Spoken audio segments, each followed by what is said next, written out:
Let me tell you what happened. Y'all, let me tell y'all what happened. Let me tell y'all what happened. Do y'all remember? No, he can't go with the bylaws. We'll be in court. We'll be in court. We'll be in court. The period of the bylaws, it didn't say the moderator. It said the chairman of the deacon board would do it. He can't appoint nobody to do the job. He can't appoint nobody. We'll be in court. You can get the police to get me out. We just go to court. So, no, I'm not getting police to ask me to move. I'm the pastor. I haven't been voted out. I'm not going. I'm not going. I'm not going.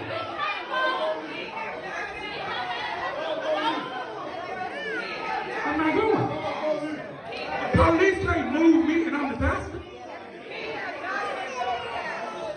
Because here it is right here. The church, I don't even know what it is.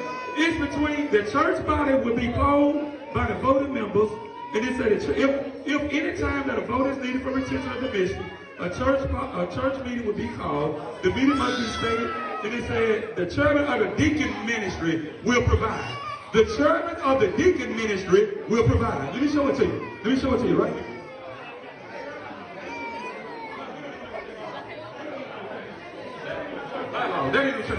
That ain't even, because I asked to do one thing.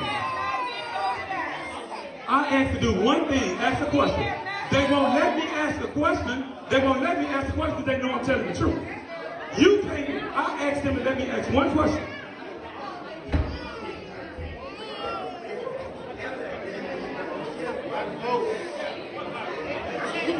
This church will be soon. I asked them.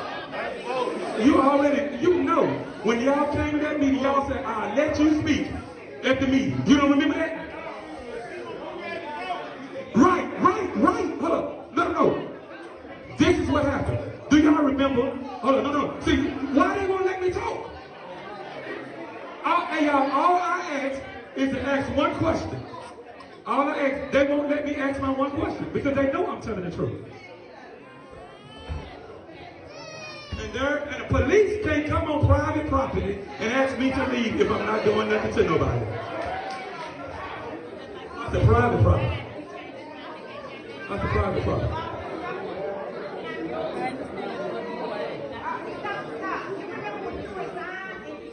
Let's calm down, y'all.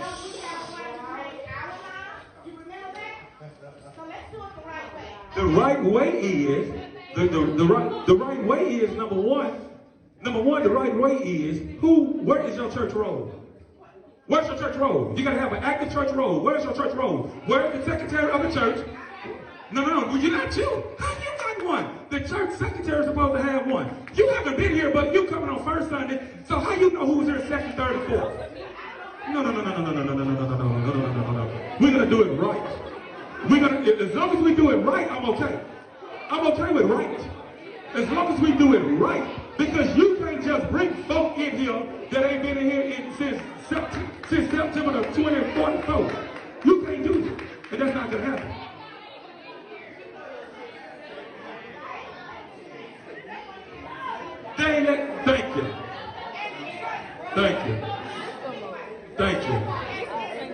Thank you.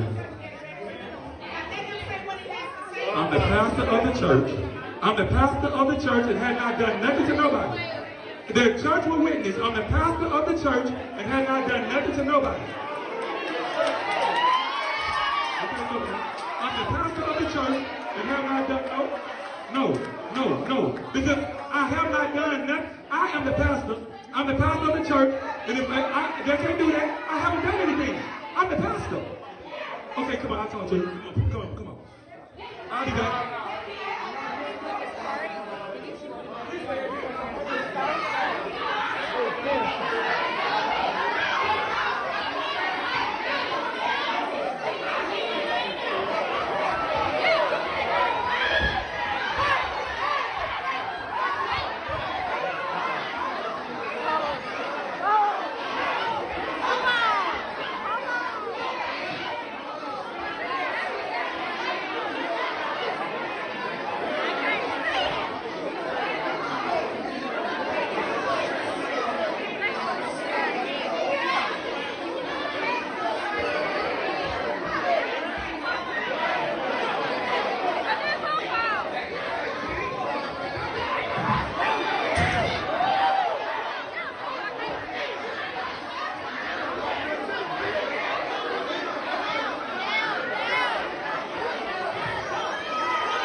Show her what's going on.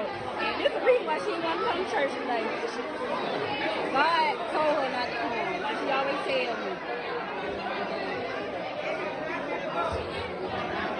Good thing the police involved. Police came. Yeah, because that was that girl right there. But why is she trying to tag the wife? Because the one thing she had. What? One thing the picture. She can't hear.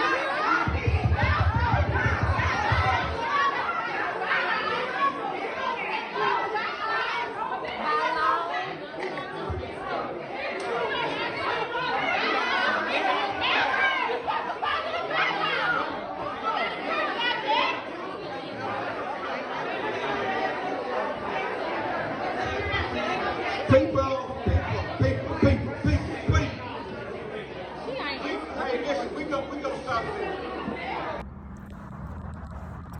Top of the morning, man. Top of the morning. You know who it is, who it should be, man. AKA J-Cast, better known now as who? Trucker J.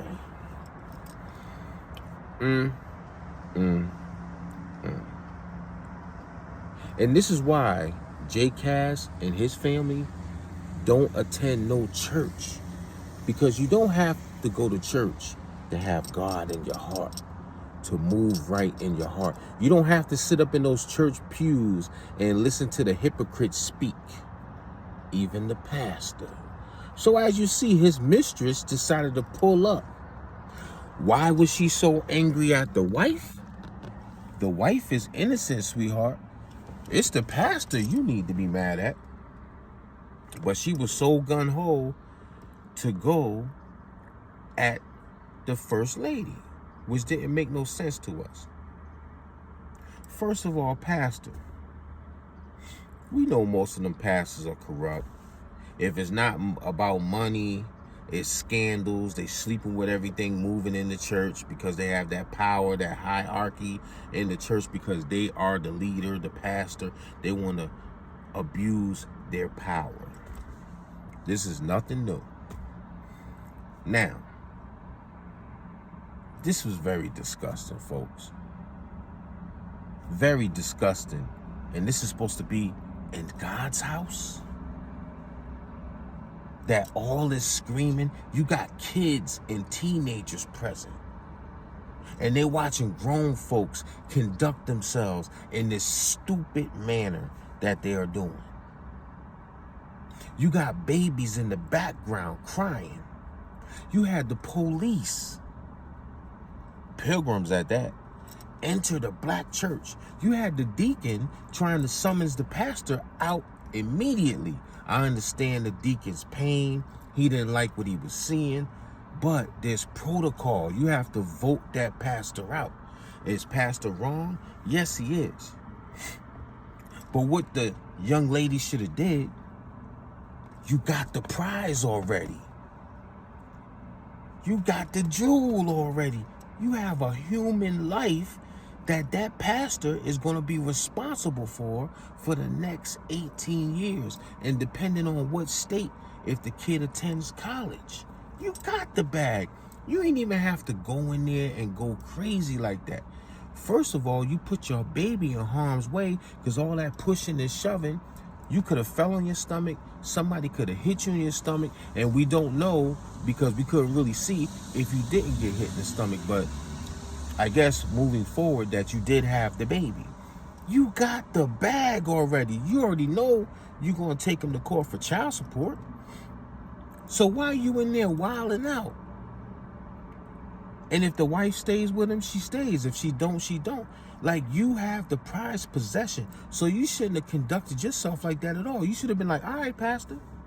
All right, pastor. I'll see you in 9 months. Or if you have a premature birth, I'll see you when the baby's born and we take that DNA test. That's all you had to do. Keep your cool. Turn the fan on. Let the sweat dry off. Because you know you're taking him to court. And he's a pastor, so you're going to get a decent amount of change every month. But that was disgusting, bro. And that's why I don't go to church, man. I mean, it was just ratchet, man. Everybody screaming. Everybody got their phones out. Now, the camera person, good looks. But at one point, you had the camera tilted sideways. I understand with all the melee going on, you know, you had to move out the way. People probably coming through. But thanks for the content. Whoever the camera person is, salute to you. You get to show how ratchet some of these church organizations are. Now, see, when J. Cass went to church, the good thing I got out of church was I got baptized again the real way. I got dipped underwater, even though I think I got baptized when I was a baby, but I really got baptized, me and my wife. And then the church led us to getting married instead of just being domestic partners or whatever you call it, living under the same roof for so many years. So the church, I did get some good, fruitful knowledge out of the church. You know what I'm saying? But there was so many cliques. This person don't like that person. This usher talking about that usher. The pastor in the back room with his hand in the cookie jar anytime he needs some money. And if his hand ain't in the cookie jar, somebody underneath that desk doing the unthinkable. It goes down in the church. So why would I want to be around people that's hypocrites like that instead of trying to find out who God is on my own? I fear God in my heart. I'm not going to take nobody out because I fear God unless they harm mine and I have to protect them. Then God should be able to forgive me. But I fear God enough that I'm trying to be a better person, trying to do the right thing. I got one demon that I'm still working on. That one demon. And Atlanta is the hardest place to be with that one demon because it's 30-1 out here with these transformers, whatever you want to call them, walking around. So it's like 30 women to one man. So what they say, the temptation is greater. And they make it easy for me because they don't even care that you're married. They still step to the OG. You know, I keep myself handsome too. You know what I mean? I ain't got no cul-de-sac. I got all mine spinning right there. You heard? But that's the one demon J. Cass got to work on. make sure the church that you do attend, I'm not opposed to people going to church and trying to get the word, the daily bread. But make sure you know the congregation and what's really going on behind the scenes. How they really moving. Are they there just for your tithe and offerings? Or are they there to really feed you the knowledge of God? Because the knowledge of God shouldn't cost no money. Keep that in mind. It shouldn't cost no money. It don't cost no money to pick up a Bible. Do J-Cash pick up the Bible? No, I don't. I'll be lying under God saying I pick up that Bible, because I don't. You understand me? But I know that there's a God out there, because I haven't seen my mom touched her or hugged her since I was 10 and a half, when she left this earth forever and I had to fend for myself. See, that's what the trolls don't understand. Everything, that little bit of house and pool and whips you see, I got that on my own between me and the Porter Rock, man. Me and the wife, you heard? Out the mud. I couldn't run to mommy when I needed help. A lot of y'all grown-ass peoples, I have 2 cousins that was grown damn near up until my auntie passed away. He was still sleeping on her couch at 50 years old. 49 years old. He was still sleeping on her couch because she only been dead 4 years. He finally got off his ass and made something of himself. He had a good job, but he was still sleeping on her couch. J-Cass didn't have that. You understand me? But anyways, just know what you're dealing with when you go to church and what you go into church for. Because what you go into church for, you could click a Roku button and get that online. You could attend the church and get the word online. You don't have to be in person. But this is why J-Cass don't go to church, because there's so much going on. Just like Creflo Dollar. The man had a private jet. He begged the congregation to give more so he could get a brand new jet. First of all, what does a pastor need to have a private jet for? You could just fly first class. This is what I mean. They misuse the funds. He riding around in Bentleys. He got dollar signs, unless he removed it. When I looked up Creflo Dollar's mansion, he had dollar signs. Not the word dollar. He had dollar signs on his gate. Disgusting. Just like T.D. Jakes. All they want is your money. But that's one to grow on, man. It's almost time for me to get inside and do my thing. But just know that you don't have to go to church to get the word. You can look up online. You can get the word online, or you can open the Bible yourself and read it for yourself and have God in your heart. You're supposed to have God in your heart. It don't matter if you go to a building, because most of the people that go to the building is hypocrites, demons, and be doing backdoor stuff in real time. So just know that, folks. You don't have to go to church to make it to heaven. You got to have God in your heart and how you move. And everybody has range to change. Long as you alive and God is giving you breath in your lungs, you can change. You don't have to live off your past. Everybody has a troubled past, even J-Cass. It's all about what you do and how you feel you're going to do to prosper in life and do better. Do better. I hope one day while I'm still breathing, black people can do better. Come together. Stop this self-destruction. I'm praying it happens, because once we do that, we're going to be unstoppable. See, that's what the pilgrim don't want. They don't want y'all to come together, because they know if we come together, we're going to be stronger than ever. Man, 100. Y'all be blessed.